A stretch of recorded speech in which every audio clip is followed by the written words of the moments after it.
আসসালামু আলাইকুম রহমতুল্লাহি ওবরকাতুহু।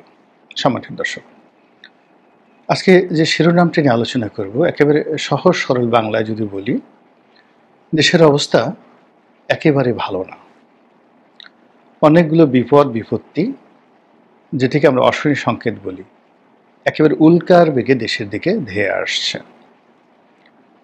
গত 11 মাসে সরকারের যে স্ট্রেংথ ছিল, সেই স্ট্রেংথটা কমতে কমতে মানে শক্তি কমতে কমতে এখন এরকম একটা নড়বড়ে অবস্থা হয়ে গেছে। এবং আপনারা জানেন যে মানুষের দাঁত যখন নড়তে থাকে, ঘরের খুঁটি যখন নড়তে থাকে, তখন সামান্য একটু বাতাস আসলে বা অন্য কোনো ঘটনা ঘটলে সেই ঘরের কি হতে পারে, বা দাঁত যখন নড়তে থাকে তখন সেই দাঁত দিয়ে আর কোনো কাজ করা যায় না, চিবোনো যায় না, সেটাকে ফেলে দিতে হয়। তো গত 11 মাসে সরকারের যে অবস্থা তৈরি হয়েছে, এখন নড়বড়ে, এরকম একটা নড়বড়ে যে স্কুলের ছেলেরা মেয়েরা, কলেজের ছেলেরা মেয়েরা, রাজনৈতিক দলের যে কোনো একটি পাড়া মহল্লার যারা মাস্তান রয়েছেন, তারাও মনে করেন যে সরকারকে একটা ধাক্কা দিয়ে ফেলে দিতে পারেন। এবং সরকারে যারা কর্তা ব্যক্তি রয়েছেন তাদের মধ্যে এত ভয়, এত আতঙ্ক, আসলে এত ভয় নিয়ে কাজ করা যায় না। রাষ্ট্র পরিচালনা অনেকটা বাঘ এবং সিংহের চরিত্রের মতো বা তার কর্মকাণ্ডের মতো। তারা তাদের আপন রাজত্বে নির্ভয়ে নিশ্চিন্তে ঘুরে বেড়াবেন। তাদের রাজস্বিক চালচলন দেখলে, তাদের অভিব্যক্তি দেখলে, তাদের চাহনি দেখলে বনের সব পশু যেভাবে সন্ত্রস্ত হয়ে যায় এবং তার জন্য জায়গায় করে দেয়, তদ্রূপ একজন রাজনীতিবিদ, এই সমাজ হলো তার জন্য সবচেয়ে নিরাপদ জায়গা। যখন কোনো রাজনীতিবিদ এক গাদা বডিগার্ড নিয়ে চলেন, তার প্রচুর সিকিউরিটি দরকার হয়, ইট মিনস যে তিনি নেতা হওয়ার মতো সাহস অর্জন করেননি, অথবা নেতা হওয়ার জন্য এমন কোনো কর্মকাণ্ড করেননি যে এই জনারণ্য তাকে নিরাপত্তা দেবে। তার চিন্তা, তার কর্ম, তার চরিত্র তাকে একেবারে একটা ভীতু প্রাণীতে পরিণত করেছে।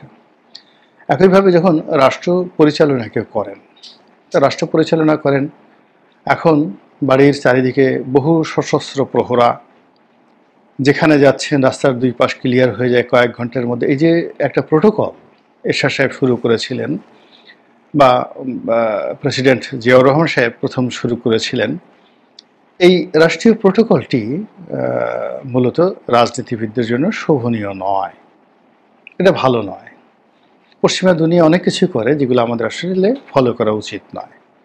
যেমন ধরুন ইসলামের স্বর্ণযুগ, সারা দুনিয়াতে মুসলমানরা 800 বছর থেকে 900 বছর একছত্র আধিপত্য চালিয়েছে। পুরো ভারতবর্ষ মুঘলরা শাসন করেছে, তার আগে সুলতানরা শাসন করেছে, অর্থাৎ ইখতিয়ার উদ্দিন মোহাম্মদ বিন বখতিয়ার খুলজি বাংলাদেশে, আর ভারতে কুতুবউদ্দিন আইবেক, অর্থাৎ মোহাম্মদ ঘুরির যে আক্রমণ, তখন থেকে যে মুসলিম শাসন ব্যবস্থা চালু হয়েছে, যেটা 1857 সন পর্যন্ত যাকে বলা হয় অব্যাহত ছিল। এই সময়টিতে যে সকল বড় বড় রাজাবাদশাহ আমরা যাদেরকে জানি, মানে তাদের যে জনপ্রিয়তা এবং তাদের যে ন্যায় বিচার প্রতিষ্ঠা করার যে সক্ষমতা এবং সাধারণ মানুষের দুঃখ কষ্ট দেখার জন্য তারা যেভাবে বের হতেন, ছদ্মবেশে রাস্তায় বের হতেন, সম্রাট আকবর বলেন, বাবর বলেন, জাহাঙ্গীর বলেন, শাহজাহান বলেন। শাহজাহান, আপনারা যারা দিল্লিতে গেছেন, আপনি চিন্তা করেন যে সে একা একই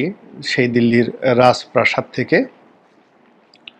বের হতেন, ঘোড়ায় করে এসে লালকেল্লা থেকে বের হয়ে এসে সামনের জামে মসজিদে নামাজ পড়তেন। ঘন্টার পর ঘন্টা তিনি সময় কাটাতেন মসজিদে। ইতিহাস। তো এখন আপনি আমাদের প্রধান উপদেষ্টা ডক্টর মোহাম্মদ ইউনূসকে একা একটু বের হয়ে কাকরাইল মসজিদে এসে ঘণ্টাখানিক নামাজ পড়তে তাকে একটু বলে দেখেন তো, তার শরীরের সমস্ত যন্ত্রপাতি দেখবেন ভয়ে নষ্ট হয়ে গেছে। এটা কেন? এর কারণ হলো সম্রাট শাহজাহান বা অন্যান্য যারা আছেন তারা জনগণকে যেভাবে ভালোবাসতেন, নিজেদেরকে যেভাবে তারা রাজা মনে করতেন, সম্রাট মনে করতেন, এবং তাদের যে আত্মবিশ্বাস ছিল, বীরত্ব ছিল, সেই কারণে কি হতো, এই জনারণ্য মানে জনগণের যে অরণ্য, জনসমাবেশ, এটা কখনো তাদের মনে ভয় জাগাতে পারেনি।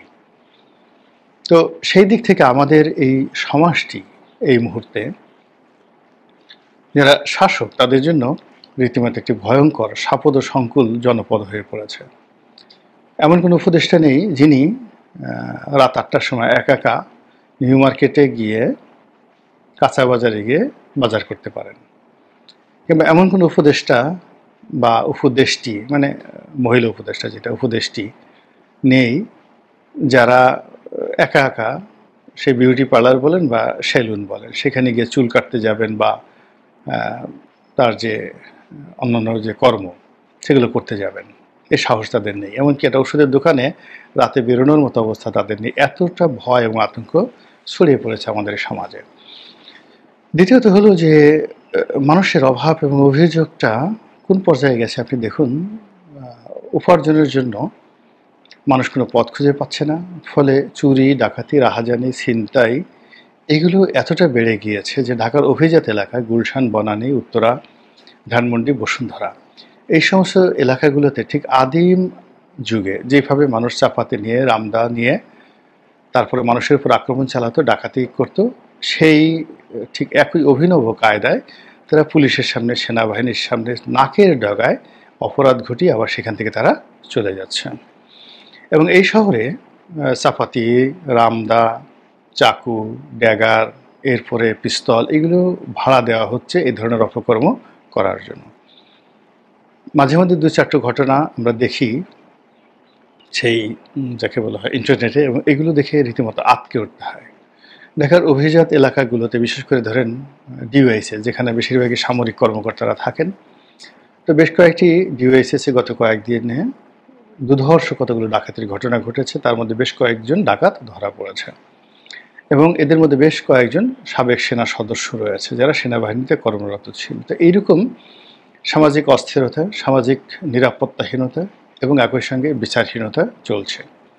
কোর্ট কাছারির যে অবস্থা, মানে একজন যাকে বলা হয় বিচারক, জেলা জজ পর্যায়ের বিচারক, তিনি আমাকে বলছিলেন একটা জেলার দায়িত্বে যে ওই জেলাতে যে সবচেয়ে প্রভাবশালী রাজনৈতিক দল তাদের মধ্যে ৩টা গ্রুপ রয়েছে।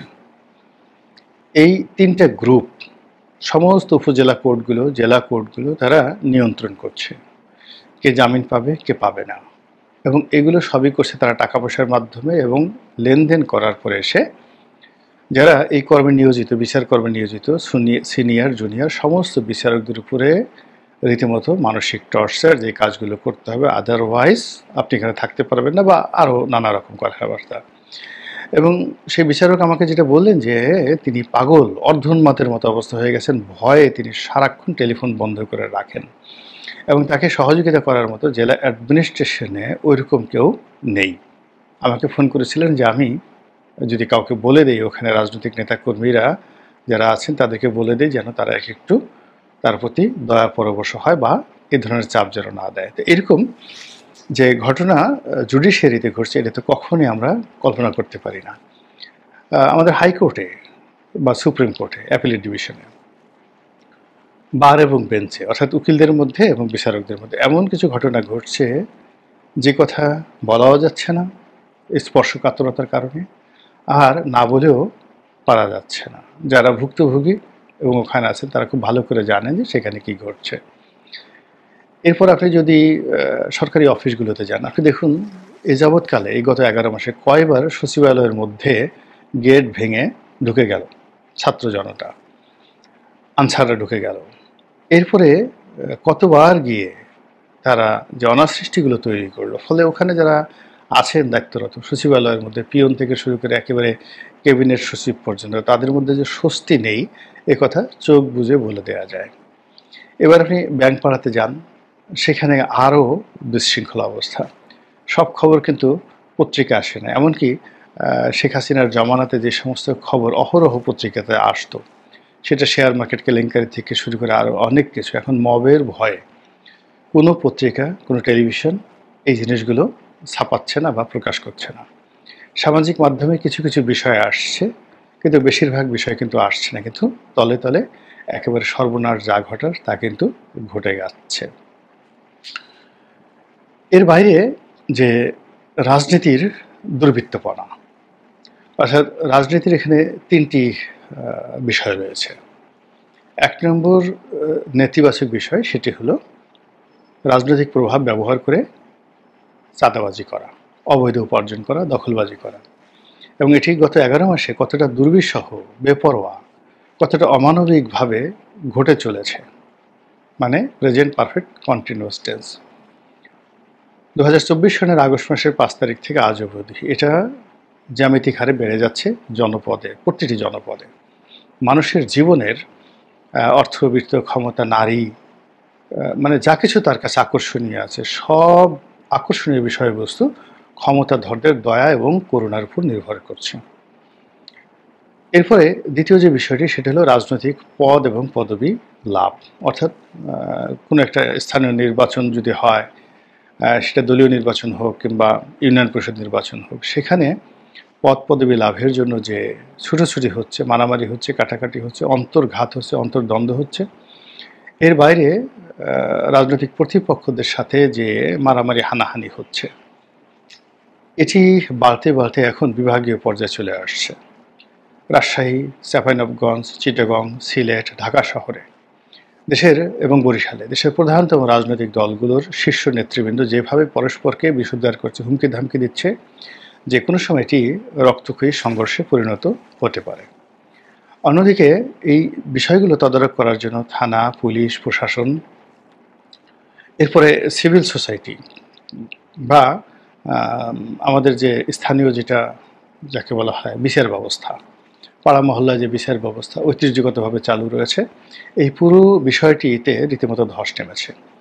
এখন কেউ কারো বিপদে এগিয়ে আসতে পারে না, আসে না, আর আসলেও কেউ কাউকে কোনো উপকার করতে পারে না। ক্ষতি যা করার সবাই আপনাকে ক্ষতি করতে পারবে, কিন্তু কেউ আপনাকে উপকার করতে পারবে না। ফলে কি হলো, এই যে এতগুলো সমস্যার কথা বললাম, এই সমস্যাগুলো বাড়তে বাড়তে বাড়তে বাড়তে এক একটা সমস্যা এক একটা রাক্ষস হয়ে, এক একটা সমস্যা একটা খোক্কস হয়ে, এক একটা সমস্যা বজ্রপাত হয়ে, রীতিমতো ঝড়ের গতিতে আমাদের জাতীয় জীবনে, পারিবারিক জীবনে, ব্যক্তি জীবনে, রাষ্ট্রীয় জীবনে ছুটে আসছে। এবং এগুলো মোকাবেলা করার মতো কোনো দক্ষতা, অভিজ্ঞতা, তারপরে কোনো সিস্টেম, কোনো কিছু আমাদের হাতে নেই। আজ ধরুন যে আমেরিকা হঠাৎ করে আমাদের 35% যাকে বলা হয় শুল্ক বসিয়ে দিল, যেখানে $8 বিলিয়ন আমরা এক্সপোর্ট করি। $8 বিলিয়ন মানে $1 বিলিয়ন, 10,000 মানে 1,20,000 কোটি টাকার মূল্যর আমরা যে গার্মেন্টস সামগ্রী আমরা সেখানে এক্সপোর্ট করি।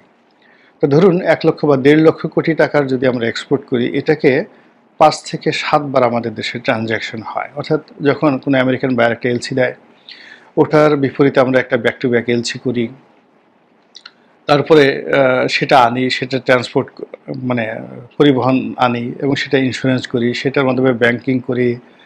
তো সেই ট্রানজ্যাকশনের মাধ্যমে আমরা বিদ্যুৎ বিল দেই, আয়কর দেই, মানে অন্ততপক্ষে ধরুন 20 থেকে 25টি খাতে এই 1,20,000 বা 25,000 বা 50,000 কোটি টাকা আমরা ব্যয় করি। অর্থাৎ সব মিলে এখানে গ্রস ট্রানজ্যাকশন হয় 8 লাখ কোটি টাকার উপরে, আমাদের জাতীয় বাজেটের সাথে অনেক অনেক বেশি।